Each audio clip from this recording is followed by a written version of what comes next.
Screen share हो रही है?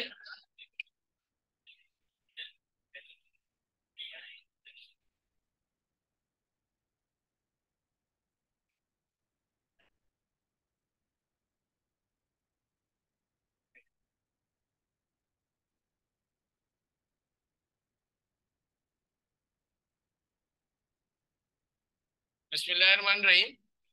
स्टूडेंट्स, पीआरसी 4 में हमारा पहला chapter that is accounting fundamentals की हमने बात स्टार्ट करी थी लास्ट क्लास में। और थोड़ा सा हमने जो है स्टार्ट लिया था बिल्कुल इनिशियल से। चैप्टर जो है हमारा दैट इज अकाउंटिंग फंडामेंटल। और इसमें हमने बात ये करी थी कि सबसे पहले एक वर्ड, द वर्ड बिजनेस की हमने बात करी थी कि what is the definition of the word business. Revise करा था बेटा सबने जितना करवाया था कल की क्लास में। तो any activity for seeking profit is called, दुनिया की कोई भी ऐसी एक्टिविटी जिसमें प्रॉफिट का एलिमेंट आ जाए दैट इज कॉल्ड। ये बाकी सारे स्टूडेंट्स को भी स्क्रीन ब्लैक दिख रही है ऑनलाइन में स्टूडेंट्स को? बाकी स्टूडेंट्स को स्क्रीन शेयर हो रही है? बेटा आप वापस से तरफ जो है जिस स्टूडेंट्स के प्रॉब्लम है वापस से रिज्वाइन कर लें। अच्छा जी, एक और हमने डेफिनेशन पढ़ी थी। The primary comma secondary and the final objective of a business is to earn profit, earn profit and profit। फिर हमने बात करी थी कि ऑर्गेनाइजेशन जो है, बिजनेस ऑर्गेनाइजेशन दो डिफरेंट टाइप्स की हैं। एक आपके पास है प्रॉफिट ओरिएंटेड बिजनेस और एक क्या हो गया, नॉन प्रॉफिट ओरिएंटेड बिजनेस। सबको याद है बच्चों? तो प्रॉफिट ओरिएंटेड बिजनेस के अंदर जो है हम जो है जो भी बिजनेस करेंगे उसके अंदर हम प्रॉफिट ऐड करके चीजें बेचेंगे। और नॉन प्रॉफिट ओरिएंटेड बिजनेस वो होते हैं जो कि प्रॉफिट सीकिंग नहीं होते, वो for the sake of humanity या चैरिटी बेस्ड काम करते हैं। जैसे आपके पास एडी है, आपके जेडीसी हो गया, सैलानी हो गया, ये सारे जितने भी आपके पास एनजीओज हैं ये सारे नॉन प्रॉफिट ओरिएंटेड ऑर्गेनाइजेशन में आती है। और इनकी बुक्स ऑफ अकाउंट भी बिल्कुल सेपरेटली बनती है। कोई अगर आपसे कभी इंटरव्यू में सवाल करे what is the main difference between the profit oriented and the non profit oriented business, तो भाई प्रॉफिट ओरिएंटेड में हम कोई चीज बेचते हैं, कोई चीज हम गुड्स यानी हम पैसे देते हैं और कमोडिटी लेते हैं या गुड्स लेते हैं, कोई भी कह रहे। और जो नॉन प्रॉफिट ओरिएंटेड बिजनेस है उधर सिर्फ हम जो है डोनेशन देते हैं, उसके अगेंस्ट में हमें कोई चीज नहीं मिलती। आप डोनेशन देते हैं, आप ज़कात देते हैं, अपने फंड्स देते हैं, चैरिटी देते हैं, और उसके अगेंस्ट में वो आपको एक रसीद दे देते हैं, दैट्स ऑल, और कुछ भी नहीं। तो ये सबसे बड़ा मेन डिफरेंस है। इधर बताने का मकसद, इसमें सवाल आता है आपका पीआरसी 4 में, हमारे पास जितना भी अकाउंटिंग हम जो सीखेंगे वो सारी हम प्रॉफिट ओरिएंटेड की बात करेंगे। नॉन प्रॉफिट हमारा जो है कैफ 1 यानी पीआरसी क्या कैफ 1 में यानी कि एफआर 1 में रहेगा।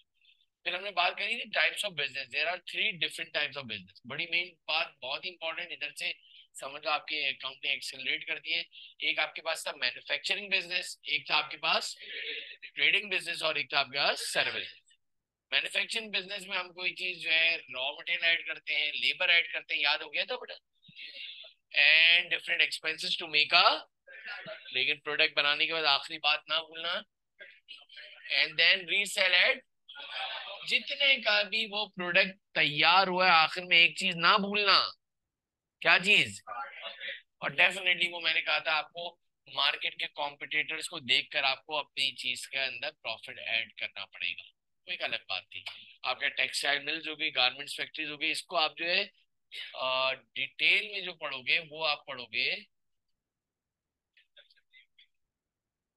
ये आपके स्क्रीन क्या रुकी हुई है अभी तक?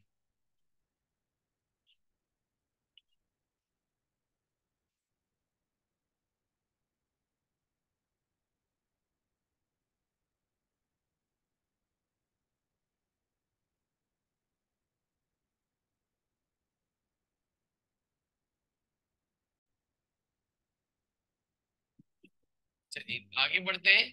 नेक्स्ट, तो मैन्युफैक्चरिंग बिजनेस आ गया। फिर आपके पास जो इसको डिटेल में पढ़ेंगे हम कॉस्ट अकाउंटिंग की, ये आप कैफ 3 में पढ़ोगे। आपके ग्रुप ए के पेपर में कैफ 3 का जो पेपर है उसमें आप पढ़ेंगे। ट्रेडिंग बिजनेस में हमने पढ़ा था, in trading business first we purchase the, सबसे पहले तो हमें खुद चीजें खरीदनी पड़ेंगी। किससे खरीदेंगे? वेरी गुड, जो ऊपर मैन्युफैक्चरिंग वालों ने जो बनाई थी। हमारा इधर जो है कोई चीज बनाने का काम नहीं है बच्चे, हम बनी बनाई चीज खरीदेंगे और उसके अंदर हम क्या ऐड करेंगे? वेरी गुड, एक नया प्राइस टैग लगा देते हैं और हम वो चीज बेचते हैं। दुनिया का सबसे इजीएस्ट टाइप का business trading business. Manufacturing business के लिए बच्चों बहुत बड़े कैपिटल की जरूरत है, थोड़ा बहुत एक्सपीरियंस होना चाहिए, फैक्ट्री किस तरह चलेगी, कौन सा इंफ्रास्ट्रक्चर चाहिए, कौन सी मशीनें चाहिए, कौन सा मटेरियल चाहिए, कोई बताएगा थोड़ी, आपके पैसे जाया होते रहेंगे। मेरे लिहाज से मैन्युफैक्चरिंग बिजनेस के लिए भी पहले आपको थोड़ा सा तजर्बा होना चाहिए। वो चीज कहाँ से मिलेगी, कहाँ से अवेलेबल होगा, आपके इतने लाखों रुपए जो है सारे जाया हो जाएंगे और आपके प्रोडक्ट बनेगा नहीं जब तक कि अनटिल अनलेस कोई बंदा ना बताए, कोई आपको इसकी गाइडलाइन ना दे। ट्रेडिंग बिजनेस के अंदर आपको कोई गाइडलाइन की जरूरत नहीं है, बस थोड़ी सी कॉस्टिंग यानी कि इतनी कैलकुलेशन करनी चाहिए कि मैन्युफैक्चरर वाले ने हमें कितने का प्रोडक्ट दिया, उसको तुम divided by number of units कर दोगे। नहीं, यही बात समझ में? भाई 12 यूनिट्स खरीदे, एक डजन खरीदा, 120 रुपए के 12 आए, तो दुकान वाले को इतना तो पता होना चाहिए कि एक मार्कर कितने का आया है। अगर तुमने डॉलर कंपनी से, गोल्ड फिश वालों से 120 रुपए के 12 कोई भी चीजें ली है, 12 पीस लिए हैं, तो एक कितने का हुआ भाई? 10 रुपए का। इतनी कॉस्टिंग आनी चाहिए, उसके अंदर आप प्रॉफिट ऐड करके बेच दोगे। तो ये जो ट्रेडिंग बिजनेस में इम्तियाज स्टोर हो गए, चीज डिपार्टमेंटल स्टोर्स, कारफोर हो गए, जितने आउटलेट्स हो गए, ये सारी की सारी बेस्ट एवर एग्जांपल आपकी किसकी बच्चों? Trading business. किसकी? इसके बाद आपके सर्विस बिजनेस आता है। In service business we rended services and against that services we charge. हाँ, ये याद रख लीजिएगा, दुनिया में हर कोई बंदा जो भी पैसे कमा रहा है या तुम्हारे घर पे भी जो पैसे आ रहे हैं, तो एक लाजमी बात है कि आपके जहां से भी वो सोर्स आ रही है, वो इन तीन में से किसी एक में से लाजमी जो है बिलोंग करता होगा। या आपके फादर की जो है कोई फैक्ट्री होगी, या आपके फादर की कोई जो है शॉप होगी, या आपके फादर कहीं पे क्या कर रहे होंगे, जॉब कर रहे होंगे। इन तीनों जगहों से आपके पास सोर्स ऑफ इनकम आती है। हमारे पीआरसी 4 में जितनी भी अकाउंटिंग हमें सीखनी है वो ट्रेडिंग बिजनेस की करनी है ना। हमारे सर्विस में तो इनकम होती है, मैन्युफैक्चरिंग से जो है आप कैफ 3 में पढ़ोगे। इसके बाद अगर हम आगे मजीद बात करें तो different types of ownership in business की बात करते हैं। एक था sole proprietorship, there is only and only single, very good, सिर्फ एक ओनर है और वो पूरे फर्द वाहिद है। कोई लीगल रिक्वायरमेंट की जरूरत नहीं बेटा, जब चाहो जब बनाओ, जब खत्म करना है जब कर दो। सारे डिसीजन आपके, सारी पावर्स आपकी, जिसको चाहो रखो, सारा प्रॉफिट आपका, सारा लॉस आपका, सारी रिस्पॉन्सिबिलिटीज आपकी। तो ये सोल प्रोप्राइटरशिप है। और पीआरसी 4 में भी हमारे कोर्स में सिर्फ सोल प्रोप्राइटरशिप है, ना पार्टनरशिप की अकाउंटिंग है, ना जॉइंट स्टॉक कंपनी की है। जॉइंट स्टॉक कंपनी, आपने शेयर्स का कारोबार सुना होगा, शेयर्स कुछ खरीदते हैं लोग, ये बहुत डिटेल में हमारा कैफ 1 में यानी एफआर 1 में जब हम इसमें को पढ़ेंगे। अगर आपसे कोई पूछे कि यार ओनरशिप कितनी हो सकती है, तो 3 किस्म की है, सोल प्रोप्राइटरशिप। अच्छा, पार्टनरशिप में भी बता दिया था, minimum 2 owners of the business, कम से कम 3 4 5 जितने बढ़ाना चाहो बढ़ा सकते हो। सब अपने जो है प्रॉफिट रखे। जैसे आपने एक सरल सवाल करा था कि सर किसी ने अगर इन्वेस्टमेंट करी है और वो पार्टनर है, तो फिर वो कैपिटल में आएगा, वो लाइबिलिटी में नहीं आएगा। आपके पास कैपिटल के अंदर आएगा, 2 बंदे हैं तो दोनों कैपिटल में आएंगे, 4 है तो चारों कैपिटल में आएंगे, वो लाइबिलिटी नहीं है। लाइबिलिटी वो पैसा है जो आपको पे बैक करना हो। Business obligations are called liability. आज हम करेंगे इसके ऊपर इंशाल्लाह डिटेल में बात करेंगे। डेफिनेशन ऑफ अकाउंटिंग की बात करी थी, याद है? अकाउंटिंग इज द, बस जो पढ़ाया है बच्चे वो आपको बेहतरीन आना चाहिए, आगे की टेंशन हमारा है। आज हम पढ़ेंगे अकाउंटिंग इज, ये मिक्स एंड जॉनसन की बड़ी मशहूर है जमाना डेफिनेशन है, बहुत पता पड़ी होगा। Accounting is an art of classifying, summarizing, manipulating and interpreting the financial records of the business. कुछ समराइज करना है, कुछ मैनिपुलेट करना है, कुछ इंटरप्रेट करना है फाइनेंशियल रिकॉर्ड्स। फिर बात करी थी हमने अकाउंटिंग इक्वेशन। तो फाइनेंशियल अकाउंटिंग की जो बुनियाद रखी गई है ना मेरे लिहाज से, वो एक सिंपल, एक बहुत ही आइडिया इन्होंने सिंपल शेयर करा, और वो एक इक्वेशन बनाई कि resources in the business is always equals to, साइड सी बात है, उसका कोई कोई भी अगर बिजनेस स्टार्ट कर रहा है तो उसको भी चलाने वाला बंदा तो होगा ना, दैट इज द ओनर।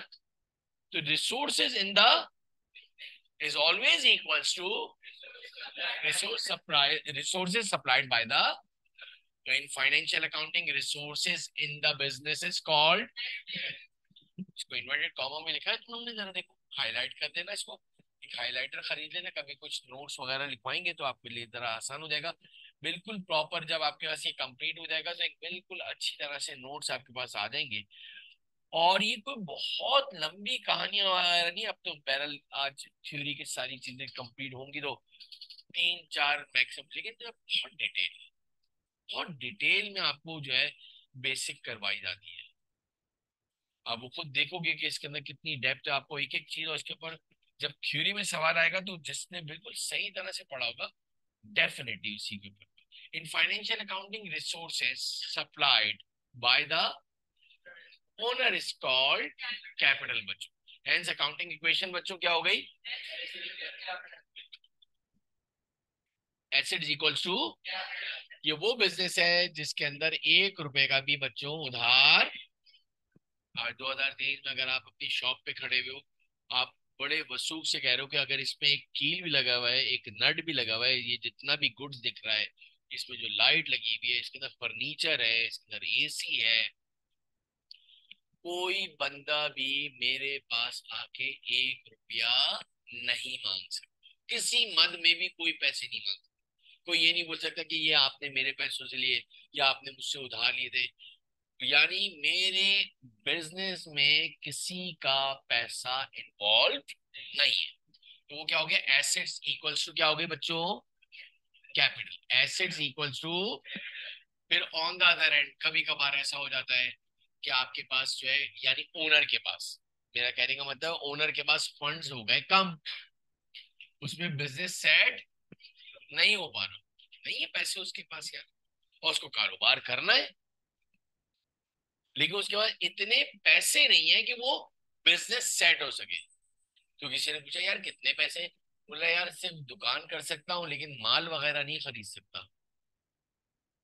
है बहुत आपके पास, सैकड़ों हजारों एग्जाम्पल है यार। बोले यार इतना काम है। मैं तो कभी कभार कहता हूँ कि मैन्युफैक्चरिंग कंपनी के अंदर तो एक साहब ने मुझे एग्जाम्पल दी, जरा समझना प्रैक्टिकल, बोले यार मुझे 50 लाख रुपए है, मुझे एक फैक्ट्री खोलनी है यार, मेरा दिल है कि मैं कोई मैन्युफैक्चरिंग करूँ। भाई मैंने कहा थोड़ी सी प्लानिंग कर लो, सुनिएगा जरा। तो साइड एरिया में तो पता चला 1 करोड़ रुपए का एक कोई जो है, एक जो है आपके पास 100 स्क्वायर फीट जो है वो उसका रेट था। बोला भाई वो तो पॉसिबल ही नहीं है इतना महंगा, 50 लाख टोटल है उसका कैश। फिर आगे बढ़े तो पता चला 25 लाख रुपए का तो जनरेटर आ जाएगा। कारोबार तो स्टार्ट करना दूर की बात है, यानी लाइट के लिए उसने कहा चलो लाइट तो सबसे अहम काम है, तो जनरेटर चाहिए होगा, तो जनरेटर ही 25 लाख रुपए का आ रहा है। तो कारोबार तो स्टार्ट ही नहीं हुआ, अभी तो मशीनें बाकी हैं, अभी तो रॉ मटेरियल बाकी है, अभी तो दुनिया जहां का काम बाकी है। मैन्युफैक्चरिंग इतना आसान काम तो नहीं, बहुत बड़ा। लेकिन हाँ, एक दफा मैन्युफैक्चरिंग बिजनेस सेट हो जाए तो फिर सिर्फ प्रोडक्शन करनी है और बेचना है, प्रोडक्शन करनी है। बता रहा था कि रूह अफ़ज़ा जो है 50 लाख पेट बॉटल्स बनाता है रमजान में, 50 लाख, 50 लाख एक क्वांटिटी है, 50 लाख पेट बॉटल्स। जो हमारी रूह अफ़ज़ा आता है ना, उसमें भी अब बहुत सारे साइजेस हैं, एक छोटी बॉटल भी है, एक बहुत बड़ी बॉटल भी है। प्रोडक्शन का लेवल तो सोचो। और बात से बात निकली, अगर रमजान में 50 लाख बॉटल्स की सेल होती है, एक बात कह रहा हूँ, तो अक्लमंदो 50 लाख बॉटल बनाने के लिए मेरे ख्याल से 6 महीने पहले से बनाना स्टार्ट करते होंगे। कोई पहले रमजान को स्टार्ट थोड़ी करेंगे। अगर जब पहले रमजान को स्टार्ट करेंगे तो माशाल्लाह रमजान तो चला जाएगा, बाद में रूह अफ़ज़ा पीते रहना फिर। अकल लगाया करो, जरा समझा करो। यानी प्लानिंग कहाँ से हो रही है? रमजान की। तो मेरे ख्याल से मिनिमम एक जो है, हमारे बहुत सारे स्टूडेंट्स हर जगह काम करते हैं, तकरीबन मेरे 8 से 9 स्टूडेंट जो है ये चीज अब ये इम्तियाज स्टोर के अकाउंट्स डिपार्टमेंट के अंदर जो फाइनेंस डिपार्टमेंट है उसके अंदर हमारे जॉब करते हैं। तो कभी कभार बताते हैं कि सर लेवल ही डिफरेंट है ना आपकी सोच। ये कोई छोटे छोटे पैसे नहीं है, 100 200 500 ये रेवड़ियों वाले पैसे नहीं होते अकाउंटिंग में। बहुत बड़े अमाउंट्स की एक गेम है। तो आहिस्ता आहिस्ता आपका भी पे स्केल बढ़ाएगा, आपको समझ में आएगा कि जो इसकी एग्जाम्पल है वो 50 लाख पेट बॉटल, अच्छा रेगुलर सेल तो हो ही रही है। रोजा वाले को पता होगा कि एक महीने में मैं कितनी पेट बॉटल्स बेचता हूँ। यानी अभी जुलाई चल रहा है, यानी मुहर्रम चल रहा है, यूं समझो। उसको पता है कि डेफिनेटली, एक सेकंड होल्ड करना बेटा। तो मैं आपसे ये डिस्कस कर रहा था कि अगर उसको इतनी प्रोडक्शन करनी है तो जो मैन्युफैक्चरिंग कंपनी जो है एक बहुत बड़ा कैपिटल जो है उसकी जरूरत होती है। नेक्स्ट अगर हम देखें कि on the other end if resources in the business is supplied and, तो वो क्या है? Resources in the is equals to resources supplied by plus resources supplied by the. तो in financial accounting resources supplied by other people is called, inverted comma में liabilities लिख दीजिएगा। और hence accounting equation क्या बन गई बच्चों, जरा बता दो। एसेट्स इक्वल्स टू बच्चों लायबिलिटीज प्लस कैपिटल।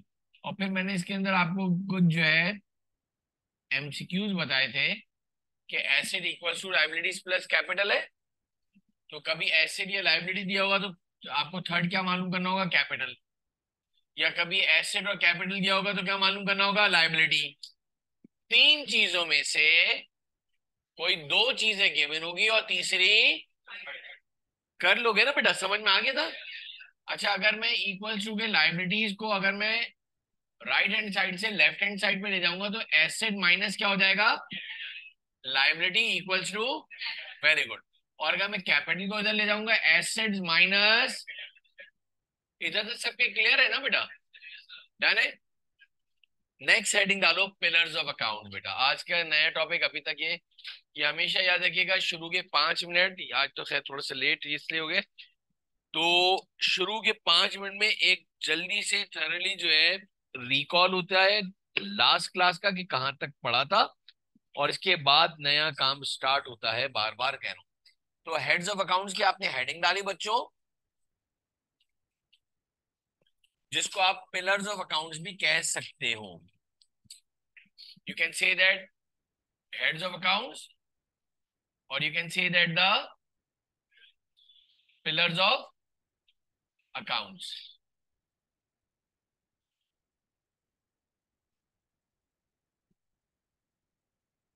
इसमें एक पहले एक सेंटेंस लिख लीजिएगा, there are 5 heads of accounts. बेटा आप लिखोगे देर आर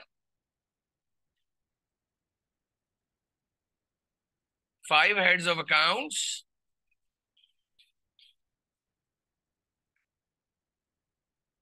एसेट्स, सबसे आसान तरीका तो ये है कि आप लिख दो एक वर्ड में, बड़ा आसान बनाया है, अल्सर। वो बीमारी का नाम होता है, पढ़ा है अल्सर? तो वो अल्सर जो है उसको हम जो है यू से पढ़ते थे, उसको मैंने क्या कर दिया? ए कर दिया माशाल्लाह। ए एल सी ई और आर। ये रिकॉर्डिंग हो रही है ना, इसलिए बंद हो गया। छोड़िए। Ulcer, A stand for, L stand for, C stand for, ये तीनों हमने किस में पढ़े थे? वेरी गुड बेटा। ये किस में पढ़े थे हमने? अभी पढ़ा था एसिड्स इक्वल्स टू, दो नए आ गए। तो आज के बाद कोई भी बोले ना यार फाइनेंशियल अकाउंटिंग किस पे बेस करता है, बोलना अल्सर हो गया है। नहीं बोलते मुझे प्यार हो गया है। इसको बोलते अल्सर हो गया, अल्सर अल्लाह ना करे, तो खैर मेडिकल टर्मिनोलॉजी में यू से बोलते हैं। ठीक है, इसको आप किससे याद कर लोगे? वरना कोई ना कोई एक आध बच्चा बेचारा जो है वो किसी ना किसी चीज में रह जाता था, तो आप क्या कर देना, एक याद रख लेना। क्लियर है? एसेट्स, लाइबिलिटीज, कैपिटल, एक्सपेंसेस, और लिख लिया आप लोगों ने? अब हेडिंग डालोगे एसेट्स की, पहले हेड को हम डिटेल में पढ़ेंगे बेटा।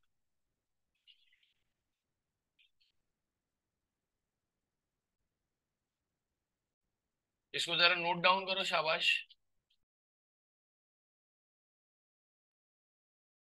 अच्छा जी, क्या हेडिंग डाली है आपने? एसेट्स। पहली डेफिनेशन वही लिख देना जो आपने लिखी थी, रिसोर्सेस इन द,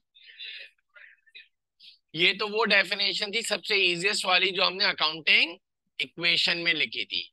लेकिन इसकी एक डिटेल जो है डेफिनेशन एक और भी है, assets includes everything which is controlled and owned by the company, का मतलब बिजनेस, एंटिटी का मतलब भी बिजनेस, कंपनी एंटिटी और साथ स्लैश करके बिजनेस भी लिख देना, दैट करंटली वैल्यूएबल, जिसकी कोई वैल्यू भी हो, and provide monetary benefit in the, वो तमाम की तमाम ऐसी चीजें बच्चों जिसका कंट्रोल भी आपके हाथ में हो, उसको ओन भी आप करते हो यानी आपकी मिल्कियत हो, और उसकी कुछ वैल्यू भी हो, वर्थ हो, गुड्स पड़े हुए हैं। कैसे दुकान बंद करके जाते हैं ताकि कोई चोरी ना कर ले, उसकी वर्थ होती है, जब भी तो सारे लोग जो है अपनी दुकानें बंद करके जाते हैं, जितना भी माल पड़ा हुआ है तो उसकी वर्थ है, यूजलेस आइटम नहीं है, और उसका कंट्रोल भी आपके हाथ में है, और वो फ्यूचर में मॉनेटरी बेनिफिट भी आप ही को देगा। जब हम बेचेंगे उसको तो क्या होगा? फायदा होगा। तो वो तमाम की तमाम चीजें, assets include everything which is controlled and owned by the company or entity, or you can say that the business, that currently valuable and provide monetary benefits। याद रखिएगा, आपको मॉनेटरी बेनिफिट देगा पैसों के फॉर्म में। अब आगे देखिएगा, बहुत डिटेल है बेटा, इसके ऊपर बेतहाशा सवालात आ सकते हैं। सबसे पहले एसेट्स को पहले देख लीजिएगा, इसके बाद लिख लीजिएगा। एसेट्स को सबसे पहले ब्रॉडर एक्सपेक्ट में दो हिस्सों में डिवाइड करा, एक का नाम है टेंजिबल एसेट्स और एक का नाम है इनटेंजिबल एसेट्स। सर क्या होता है, क्यों होते हैं? तो एसेट्स जरा सुनिएगा, टेंजिबल एसेट का पहला point, which can be seen, जिसको देख भी सकते हैं और छू भी सकते हैं। सेकंड पॉइंट क्या लिखा हुआ है? With physical substance. Intangible assets की तरफ आ जाइए बच्चों, which can not been seen, can not been, sir ये तो कुछ बात ही नहीं समझ में आ रही, ना देख सकते हैं ना छू सकते हैं, और है वो एसेट्स, और आप बोले जो कि मॉनेटरी बेनिफिट भी दे और उसको हम कंट्रोल भी कर सकें, तो दिख तो रहा नहीं है, तो उसको हम कैसे जो है, आप बोल रहे हैं कि ओन कर सकते हैं और वो फ्यूचर में हमें बेनिफिट देगा, तो याद रख लो। और आगे एक और पॉइंट क्या लिखा हुआ है? Without physical substance. I give you a very good example, आपने देखा होगा आपके इलाके में, मेरे इलाके में, कहीं पर भी बहुत सारे फास्ट फूड के रेस्टोरेंट बने हुए हैं, यानी जो जिंगर बर्गर बेच रहे हैं और पिज्जा बेच रहे हैं। पिज्जा की तो खैर अब भरमार लग गई है, किसी ने जो है, लेकिन किसी में ये दम नहीं है कि वो पिज्जा हट रख लेना। क्यों भाई? पिज्जा हट का नाम रखने के लिए आपको उसके राइट्स खरीदने पड़ेंगे। कोई बंदा नहीं है जो पिज्जा हट का बोर्ड लगा दे, अच्छा नाम लग रहा है, मैंने कहा लगा दो, आके ले जाइए पुलिस बेटा, बंद करवा देंगे। आप जितनी भी रजिस्टर्ड फ्रेंचाइज है, आप बहुत अच्छा जिंगर बर्गर बेच रहे हो, आप अपने बच्चों के नाम पे जो है दुकान रख सकते हो, लेकिन आप केएफसी नहीं रख सकते हो। आप मैकडोनल्ड्स नहीं रख सकते हो। कहाँ? पॉसिबल ही नहीं है। फ्रेंचाइज देते होंगे? कभी भी नहीं है। वो ये मैं बता दूं, न्यू केएफसी लिख दिया होगा, न्यू छोटा सा लिखते हैं, न्यू हाजी महफूज शीरमाल। वो न्यू छोटा सा, कोई आया लड़ने के लिए, आपने मेरा नाम रख लिया, बोला बताओ, बोले ये आपने हाजी महफूज, बोला नहीं, मुझे को ऊपर छोटा सा न्यू लिखा हुआ है। चेंज तो जरा सा भी कर दो। पॉसिबिलिटी नहीं है भाई। और वो भी तू चाइना की एग्जांपल दे रहा है, इधर का तो फिर भी मान लेता मैं, इधर की तो फिर भी मैं बात मान लेता कि पाकिस्तान में है कि चल भाई कोई, इधर तो कानून ही नहीं है ना। और तुम ऐसे इतने बड़े जो है मुल्क के अंदर बात करो, कभी पॉसिबल है नहीं।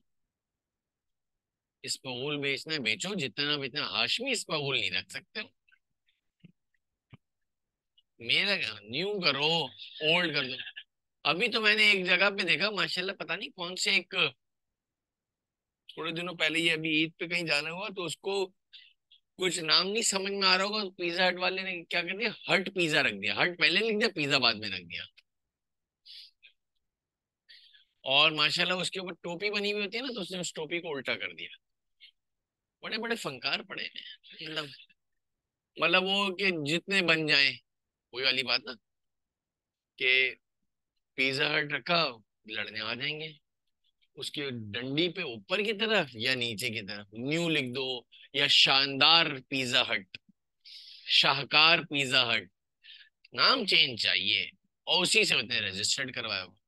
हाँ, अगर आपको पिज्जा हट रखना है तो आपको उसके कॉपीराइट से, तो ये जो है लोगों भी अपने भाई, अभी पता चला स्लोगन्स जैसे तुम ही तो हो, और ये जो है जो वेव्स वाले नाम ही काफी है, ये राइट्स इन्होंने इस, ये कोई ये वाले सेंटेंस भी चोरी नहीं कर सकता, लोगो चेंज नहीं कर सकता, कलर चेंज नहीं कर सकता। आप दूसरे रख लो ना भाई। असल में क्या होता है, बिल्कुल बिल्कुल। अब वो इसके अंदर, उसके अंदर क्या हुआ है, यानी कि उसने सारा रजिस्टर्ड करवा लिया, अब आप उसको नहीं रख सकते। सर मुझे तो वही रखना है, तो आप चले जाएं उसके पास, और उसकी जो है सारी फॉर्मेलिटीज है। एक आध करोड़ रुपए जो है वो आपसे जो है पहले सिक्योरिटी डिपॉजिट मांगेगा, फिर आपको सारे रूल्स एंड रेगुलेशन उसके रखने पड़ेंगे, सारे स्टैंडर्ड मीट करने पड़ेंगे। आप जब पिज्जा हट वालों के पास जाओगे तो पिज्जा हट वालों के एक छोटी सी बताते हैं, हमने एक फिजिबिलिटी बनाई थी बहुत साल पहले की बात है। अब तो खैर पिज्जा हट इतना नहीं चलता, इसलिए कि इतना कंपटीशन हो गया है। मेरे लिहाज से पिज्जा हट ने कराची के अंदर आज से 10 साल पहले से सुपर नॉर्मल प्रॉफिट कमाया है, जब पिज्जा के कोई जानते ही नहीं थे, जब इधर टेस्ट डेवलप नहीं हुआ था ना, लोगों को पता ही ना, 20 साल पहले ही कर लो। 4-4 हज़ार रुपए का और 5-5 हज़ार रुपए का पिज्जा बेचते थे लार्ज, आज 400 रुपए का है।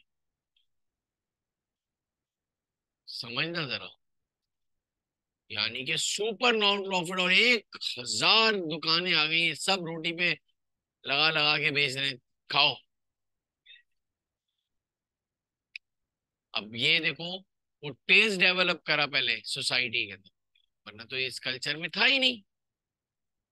अब देखो एक टर्किश फूड है। हाँ जी। मतलब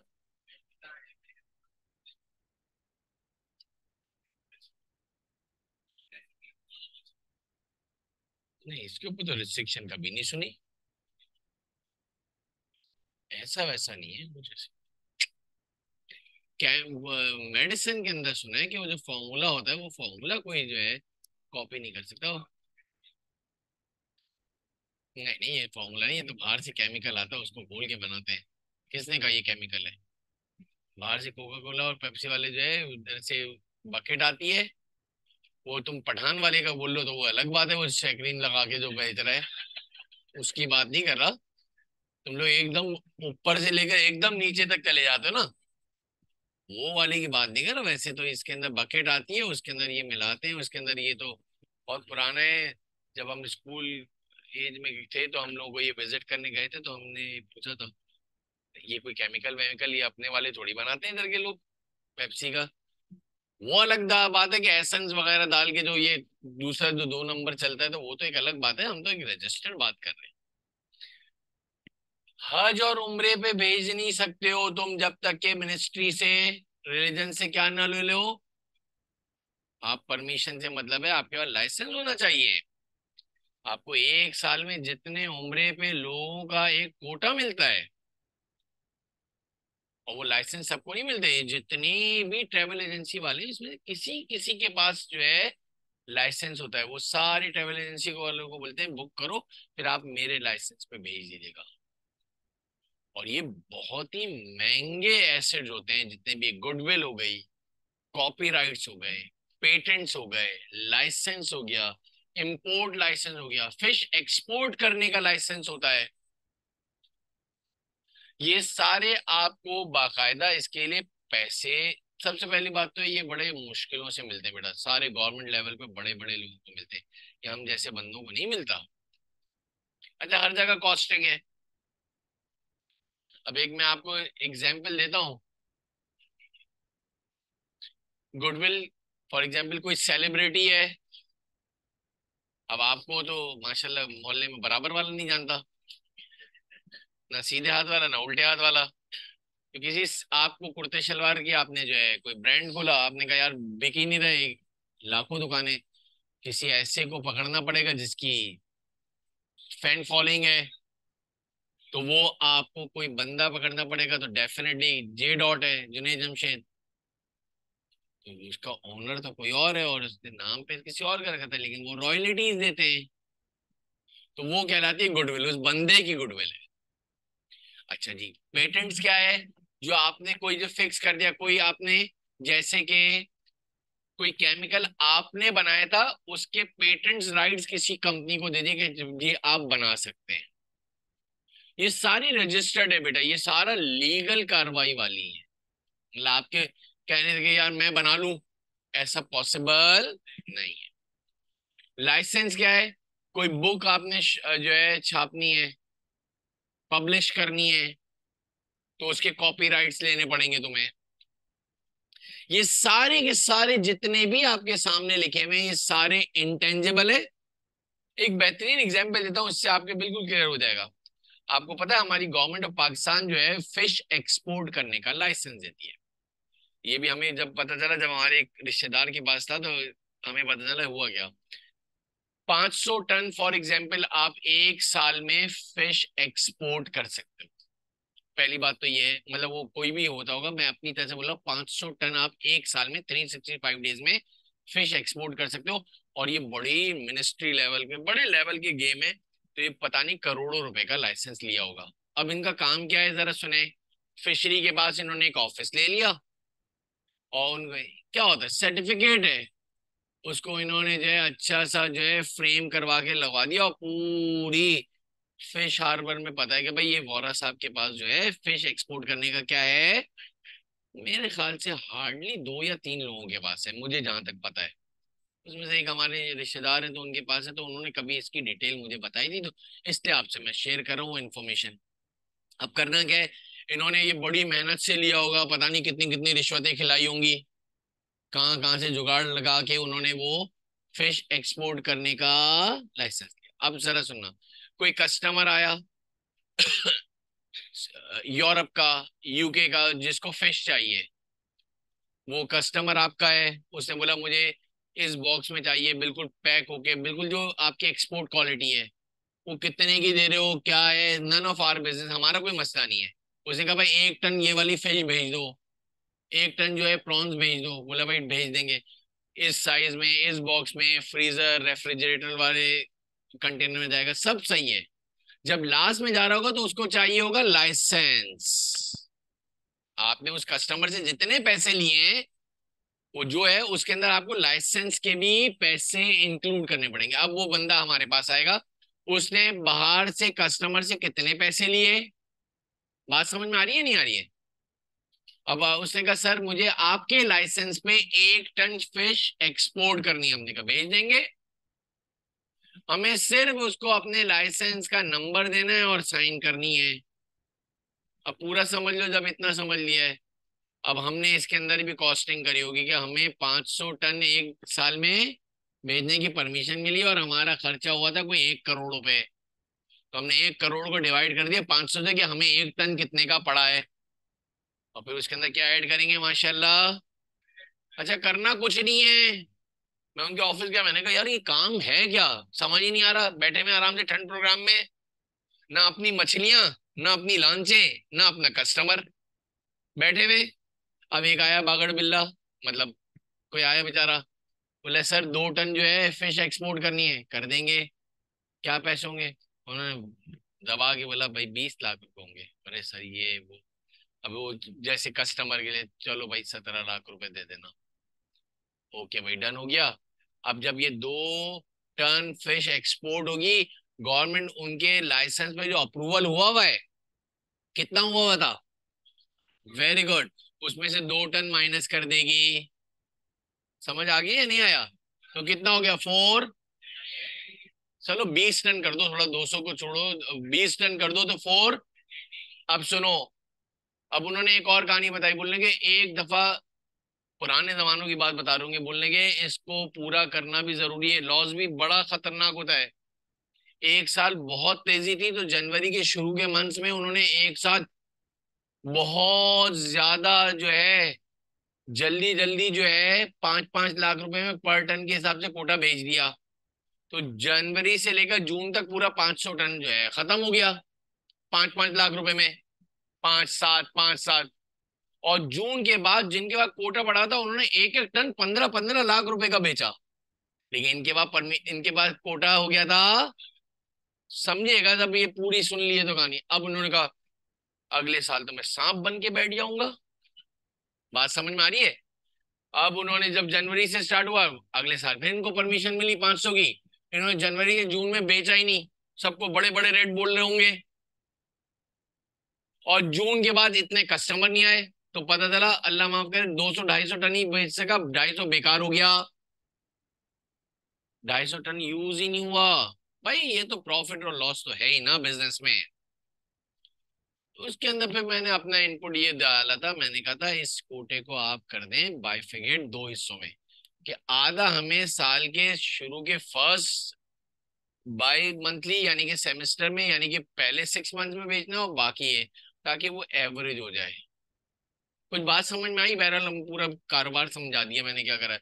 उन्होंने ये कर दिया भाई, ये बैठ के, अब वो ना मछली पकड़ने जा रहे हैं माशाल्लाह, कितने की बेच रहा है, कहाँ से डब्बे बनेंगे, नन ऑफ आवर बिजनेस भाई। हमारे पास आओ, हमसे क्या ले लो सर, लाइसेंस नंबर, और पैसों की बात तय कर लो। अब मेरा एक सवाल, इधर तक बात समझ में आ गई? जो बेचारा जो गरीब, कहाँ से हो, सारे अमीर हैं, जो पैसे जो लेने आया है हमसे लाइसेंस के परमिशन, उसने वो मछली वाले को भी पैसे दिए होंगे, मछुआरों को पकड़ने की, तो उसमें सफाई सुथराई ये, उसके अंदर मेरे ख्याल से लाइसेंस के पैसे भी इंक्लूड करने चाहिए, क्या ख्याल है? और इसके बाद क्या ऐड करेगा अपना, वेरी गुड, पूरी कहानी समझा दी है। बेहतरीन काम में से एक है, कोई टेंशन ही नहीं है। लेकिन अनटिल अनलेस मिलता नहीं है बेटा, एड़ियां घिस जाओगे, मिलेगा नहीं। ये तो उनके मिनिस्ट्री लेवल तक परमिशन है, इसलिए हर साल उन्हीं का रिन्यू हो जाता है बार बार। कोई हो आपका कोई तो कर लेना माशाल्लाह, एक ऑप्शन दे दिया मैंने कि भाई ये होता है। हज मिनिस्ट्री के अंदर भी एक कोटा है, खूब रिश्वत देते हो खूब, और वो रिश्वत को कॉस्टिंग में डालते होंगे माशाल्लाह, कि उसको भी चाय के दिए थे, उसको भी पानी के दिए थे, उसको बिस्किट के दिए थे, उसको उसके दिए थे, सब लिखते जा भाई। ये इधर का नॉर्म्स हैं, लेकिन वो हम अपनी कॉस्टिंग में ले रहे हैं।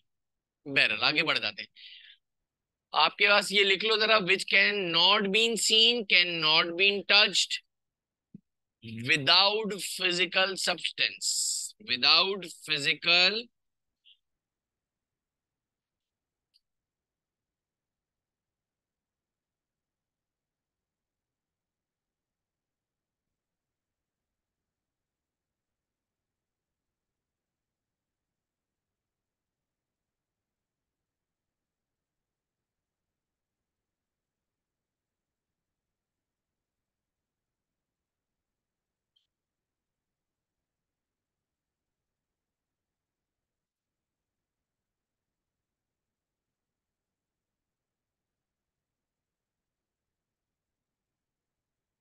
चले आगे बढ़ते हैं बेटा।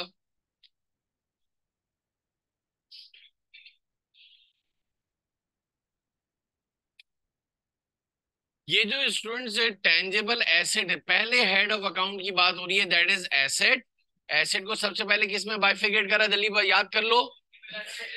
Very good. अब ये टेंजेबल फिर सब डिवाइड हुए दो पार्ट्स में, टेंजेबल एसेट, या फिर तुम्हारे पर जगह ना हो तो टेंजेबल एसेट की वापस हेडिंग डाल के इसको दो हिस्सों में डिवाइड कर दो बेटा। एक का नाम है नॉन करंट एसेट्स और एक का नाम क्या है?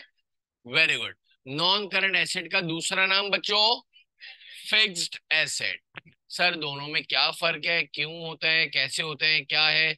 नॉन करंट एसेट्स का हो या फिक्स्ड एसेट्स का हो, which can be used more than one accounting period, जो कम से कम एक साल से ज्यादा चले, ये सिर्फ समझाने के लिए इन्होंने मिनिमम जो है वन अकाउंटिंग पीरियड का वर्ड रखा है, अभी बताते हैं। विच can be use within an accounting period, current asset जो है एक साल के अंदर ही अंदर यूज होते हैं, ताकि बच्चों को इसका डिफ्रेंशिएट आसानी से समझ में आ सके। विच फिक्स एसेट या non current asset which can not change their shape easily, वो अपने शेप चेंज नहीं करता, कौन? Non current asset. Which can change their shape easily, वो क्या कहलाते हैं? जरा समझिएगा, आपके पास plant and machinery, building, equipment, furniture.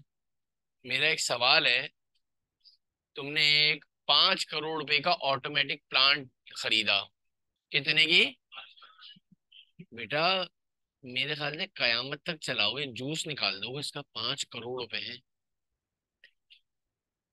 बड़ी बेहतरीन मशहूर जमाना हमारी एग्जाम्पल, क्या याद करोगे?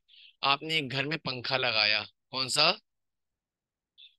पाक फैन, चलो माशाल्लाह, इनके यहाँ पाक लगा हुआ है तो पाक लगा दे। कितने का होगा आज के जमाने में? 8,000 रुपए का पाक फैन लगाया। ये वो बड़ी ही मशहूर है जमाना, मेरी इंटरेस्टिंग एक बड़ी नया पंखा है, नॉर्मल एक वे में चले 3 साल तक तो बेहतरीन चलता है, क्या ख्याल है? 3 साल के बाद जो है थोड़ा थोड़ा बहक गया और हल्के हल्के चलने लगा।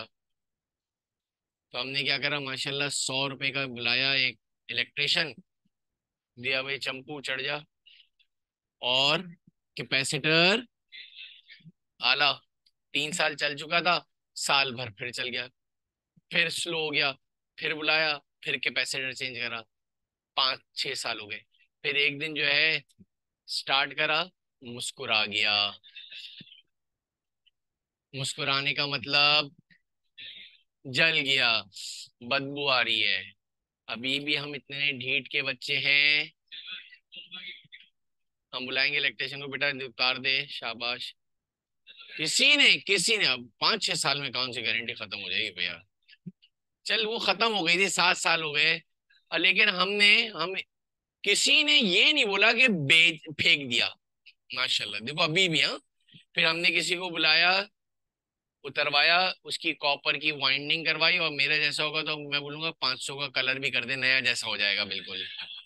और थोड़े से बैरिंग भी चेंज कर दे, अगर आवाज कर रहा है 2,000-3,000 का खर्चा हुआ, ठीक है, वापस लगा दिया।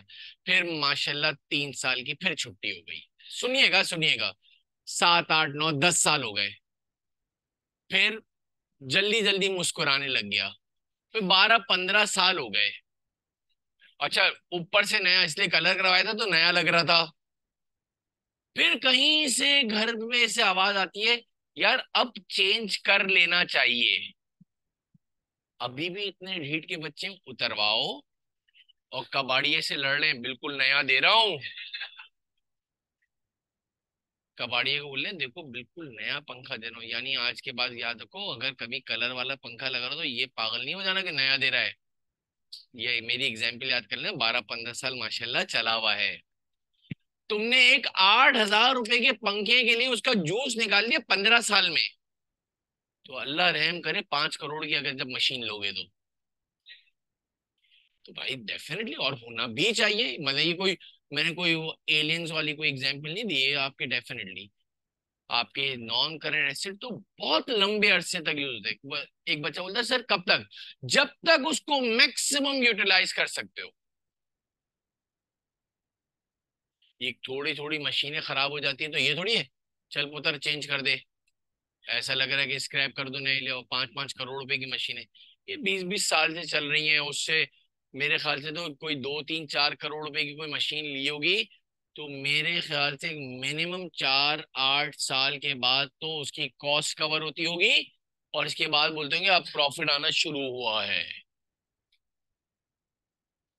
अमाउंट इतने बड़े हैं, प्रोडक्शन में थोड़ा थोड़ा प्रॉफिट होते होते होते अगर उसको करो तो बोलेंगे 8-10 साल के बाद आज हमारे पैसे कवर हुए हैं। और आपका दोस्त आके बोले आप बेच दे, उसको दो चमाट मारोगे बोलेगा आज तो 5 करोड़ पूरे हुए हैं, अब कमाने का वक्त है तो बोला बेच दे। वो एक अलग बात है। अब देखो इधर से भी एक एक्स्ट्रा बात, वो जो पैसे जमा हुए हैं उससे तुम एक और मशीन ले लोगे, समझाने के लिए कह रहा हूँ। बहरहाल हमारे टॉपिक का हिस्सा नहीं है। For example plant and machinery, building, और ये इतनी जल्दी जल्दी खरीदे भी नहीं जाते नॉन करंट एसेट्स, इतनी जल्दी जल्दी परचेज और इतनी जल्दी जल्दी चेंज भी नहीं किया जाता। कोई है इधर माशाल्लाह जिसके अब्बू हर साल फर्नीचर चेंज करते हो? मेरे घर में तो नहीं होता। पता है मुझे? मैंने कहा होता हो शायद है। फिर किसी का ये भी नहीं है कि हर साल फर्नीचर, ये हर रोज अब्बू एक नया घर ले रहे हैं माशाल्लाह। बोलते हैं सर अरे क्या बात कर रहे हो? तो वो तो बहुत ही, ये सारी बिल्डिंग्स हो गई, इक्विपमेंट हो गया, लिख लो जरा, delivery van, shops, motor vehicle, land premises भी, वेयर हाउस लिख लीजिएगा। बेस्ट एवर एग्जांपल है नॉन करंट एसेट्स की, फैक्ट्री भी लिख लेना, शॉप लिख लेना, प्लांट एंड मशीनरी लिख लो। करंट एसेट्स के अंदर अगर हम बात करें तो आपके पास कैश इन हैंड हो गया। आज मेरी जेब में 5,000 है, कल 1 रुपया भी नहीं होगा, खर्च हो गए, परसों फिर कहीं से आ गए। 365 दिन में पता नहीं बैंक अकाउंट कितनी मर्तबा अप एंड डाउन होगा। स्टॉक आपका पता नहीं, जो आपका माल पड़ा हुआ है कहाँ पर, वेयर हाउस में, गोडाउन में, पता नहीं कितनी मर्तबा फ्लैक्चुएट होगा। कभी बहुत सारे कस्टमर आ गए तो बहुत सारा बिक गया, कभी जो है नहीं आए तो पड़ा रहा। लेकिन 365 डेज में पता नहीं कितनी मर्तबा चेंज होगा। लिख लीजिएगा cash in hand, cash at bank, ये सारी किसकी एग्जांपल है जरा बता दो? करंट एसेट्स की। किसकी है? लिख लीजिएगा अकाउंट रिसीवेबल, प्रीपेड्स, बहुत सारों के नाम आगे भी आएंगे। प्रीपेड जो एडवांस में आप पेमेंट करते हो बच्चों।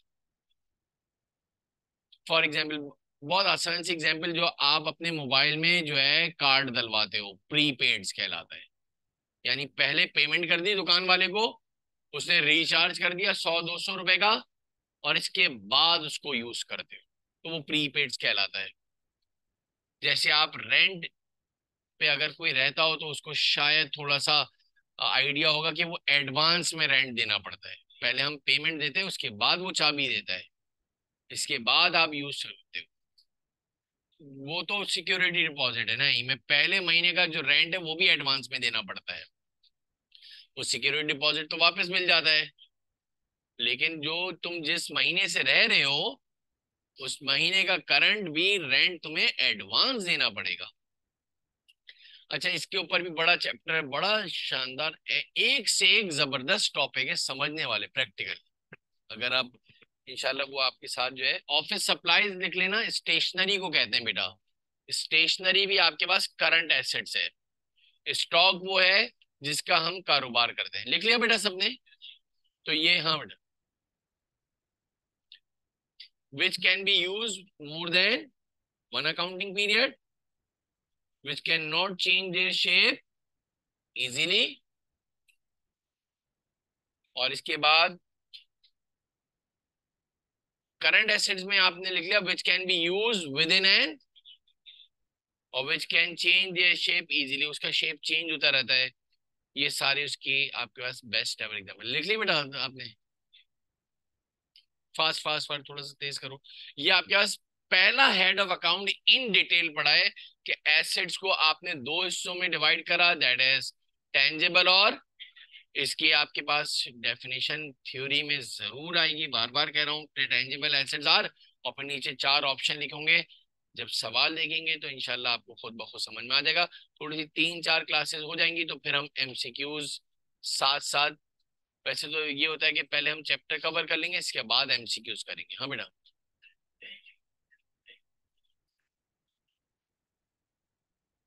आज 5,000 रुपये पड़े हैं बैंक में,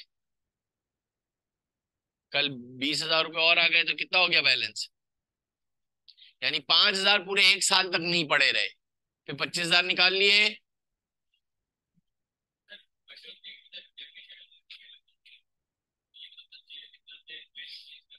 नहीं, डेप्रिशिएट हो रही है, वो तो एक्सपेंस हो रहा है, वो अपनी फिजिकल अपीयरेंस कहाँ चेंज कर रहा है, वैल्यू की थोड़ी बात हो रही है। हाँ भाई तुम बताओ, समझ आया बैंक के अंदर?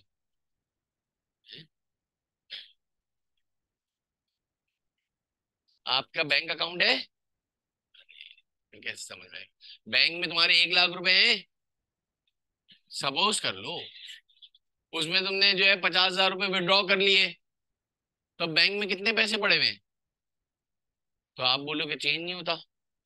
अब जाओ बैंक वाले को बोलो 1 लाख दो, देगा? शेप चेंज होता रहेगा ना। 1 लाख फिक्स नहीं हो गया, सही है? तो वो पता नहीं कितनी मर्तबा चेक आते हैं चेक जाते हैं। सेकंड हेड की एक और एग्जांपल डाल दो, लायबिलिटीज। हमने रेंट पे लिया, हमारी ओनरशिप कहाँ है भाई, उसको वापस नहीं देनी? नहीं नहीं, वो लाइबिलिटी नहीं है, उसका हमें रेंट देना है, तो वो एक्सपेंस है, वो तो वापस चली जाएगी। वो एसेट किसका है? उस कंपनी का है। भाई फॉर एग्जाम्पल हमारे घर पे, एग्जाम्पल याद रखना मेरा बेटा, पूरे सेशन में सिर्फ मैं जब बोलूं कि मैंने इस वक्त क्या एग्जाम्पल ली थी, अगर तुमने एग्जाम्पल रिपीट कर दी मैं समझ जाऊंगा तुम्हें वो टॉपिक याद है। आपके घर पे कोई तकरीब थी, आपने शामियाना लगाया माशाल्लाह, और क्रॉकरी वगैरह मंगवाई, इवेंट हो गया, तो वापस दे दो या बोलते हैं रख ले बेटा? इसलिए कि ओनरशिप उसकी होती है, उसका हमें क्या देना पड़ता है? जो भी वो बिल बना के देता है वो आपका रेंट एक्सपेंस हो गया। सेकंड हेड के हेडिंग डालो, लाइबिलिटीज। क्या हेडिंग डालोगे? रिसोर्सेस सप्लाइड बाय, ये तो वही डेफिनेशन है बच्चों, resources supplied by is called liabilities, resources supplied by।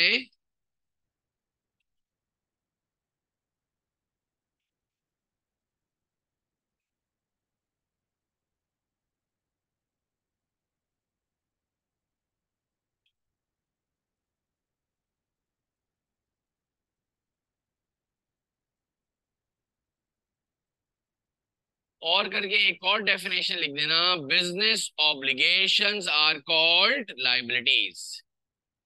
Second definition क्या लिखोगे? बिजनेस आर कॉल्ड,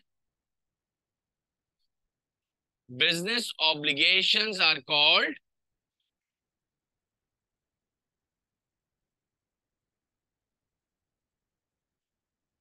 आगे एक उर्दू में भी डेफिनेशन लिख देना, कारोबारी कर्जा। क्या लिखोगे? किसको क्या कहते हैं? साख।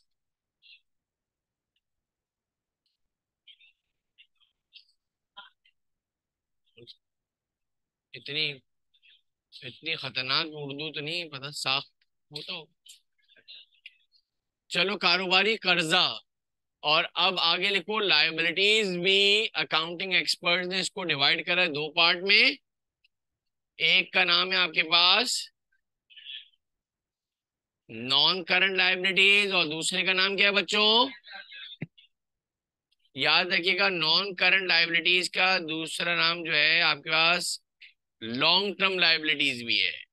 असल नाम तो लॉन्ग टर्म लायबिलिटीज और शॉर्ट टर्म लायबिलिटीज ही है। एक हमारे स्टूडेंट्स को नॉन करंट लायबिलिटीज और करंट लायबिलिटीज का भी पता होना चाहिए कि दोनों एक ही नाम है। टर्मिनोलॉजी सारी लिखा करो, बार बार रिपीटेडली कह रहा हूं।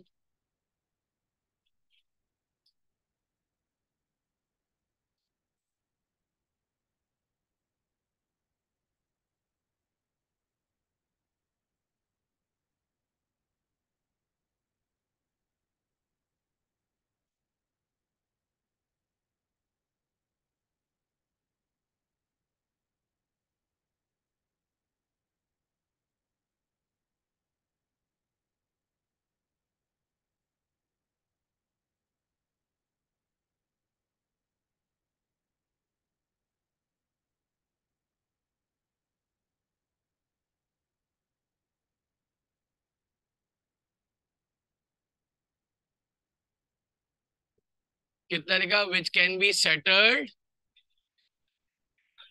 और which can be settled with in an, ऐसा कर्जा जो आपको 1 साल से ज्यादा अरसे में पे ऑफ करना हो, 2 साल, 3 साल, 10 साल, तो वो क्या कहलाता है बेटा, जिसके अंदर आपको परमिशन मिली है, यानी आपको कितने की जो है आपको 1 साल से ज्यादा अरसे में पे करना हो, तो वो क्या कहलाएगा बच्चों, long term.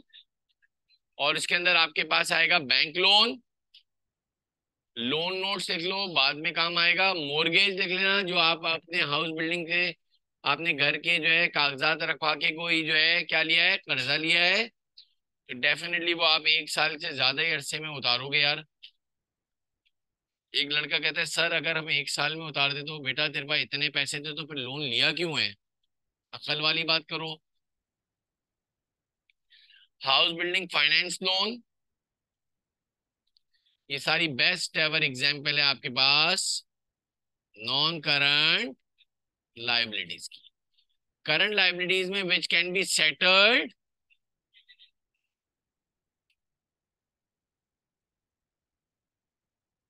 Creditors, accounts payable, accrued expenses, payables।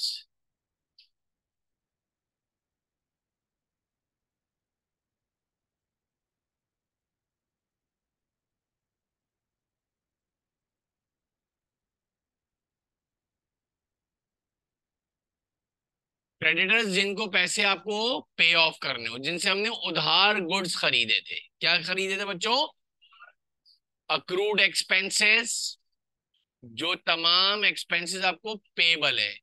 बेहतरीन एवर एग्जांपल, आपके घर पे लाइट का बिल आता है बेटा, और उसको पे करने के हमें कितने दिन की वो मिलती है तकरीबन, 9-10 डेज, तो वो आपके लिए अक्रूड एक्सपेंस है, जिसको आप बोल सकते हो पेबल, जो आपको पे करना है। और जो वो बिल आता है बेटा, जो लास्ट मंथ में आपने जितने यूनिट्स कंज्यूम करे थे, जितने इलेक्ट्रिक अप्लायंसेस चलाई थी, उसका बिल जनरेट करके के इलेक्ट्रिक हमें भेजता है। यानी हमने पहले यूज कर लिया है, फिर हम पे कर रहे हैं, तो वो सारे अक्रूड एक्सपेंसेस कहलाते हैं, और उसका दूसरा नाम पेबल्स भी है। एडवांस इनकम, किसी ने आपको पहले से पेमेंट कर दी बच्चों, तो वो आपके लिए लायबिलिटी है। अनअर्न्ड इनकम भी लिख सकते हो। तो ये आपके पास दो हेड्स हमने जो है आज कंप्लीट आउट करें। एक हमने एसेट को इन डिटेल बात करी थी बच्चों, कि दो किस्म के एसेट से, टेंजिबल और, फिर ये इसके सारे के हमने जो है डिफरेंशिएट लिखा। फिर टेंजिबल एसेट सब डिवाइड हुआ दो पार्ट्स में, कौन कौन से बच्चों, नॉन करंट एसेट्स, और इसके बाद आपने लाइबिलिटीज की हेडिंग डाली, लाइबिलिटीज को दो हिस्सों में डिवाइड करा बच्चों, क्या किस किस में, लॉन्ग टर्म लाइबिलिटीज, और आप लोगों ने ये एग्जाम्पल लिख ली बेटा। इंशाल्लाह नेक्स्ट क्लास में इससे आगे बात करेंगे, ठीक है, ओके, अल्लाह हाफिज़।